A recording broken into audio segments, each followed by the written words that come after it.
Hello সবাইকে, আজ একটি অন্যরকম ভিডিও নিয়ে তোমাদের সামনে হাজির হলাম। এই যে শিবলিঙ্গটা দেখছো, এটাকে অঙ্গরাগ করা যাক চলো। তোমরা তো জানোই আমি শ্রাবণের 16 সোমবার করছি। শ্রাবণের 3য় সোমবার আমি বহরমপুরে থাকবো তো, আর ওখানে আমার না শিবলিঙ্গ নেই, তাই মালদার বাড়িতে এই ছোট শিবলিঙ্গটা তুলসী তলায় এমনি রাখা ছিল। মাম একটি বড় শিবলিঙ্গ নিয়েছিল তো, তখন এটিকে তুলসী তলায় রেখে দিয়েছিল। দুটো শিবলিঙ্গ নাকি ঠাকুর ঘরে রাখতে নেই, তাই এই যে আমি বসে পড়েছি আমার সরঞ্জাম নিয়ে। আমি একটা নতুন শিবলিঙ্গ নিতেই পারতাম, তবে আমার ইচ্ছে আছে কাশী বেনারস যদি কোনোদিন যেতে পারি সেখান থেকেই শিবলিঙ্গ নেব।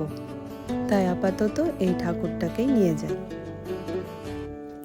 তাই প্রথমে ধুয়ে মুছে পরিষ্কার করে নিয়েছি, আর তারপর ফেব্রিক কালার দিয়ে প্রথমে কালো কালারটা করে নিলাম, আর সাদা কালার দিয়ে তিলক করলাম।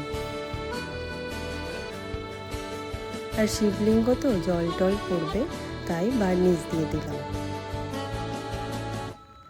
আর এই যে আমার অঙ্গরাগ কমপ্লিট। তোমরা কিন্তু অবশ্যই জানিও কেমন হয়েছে।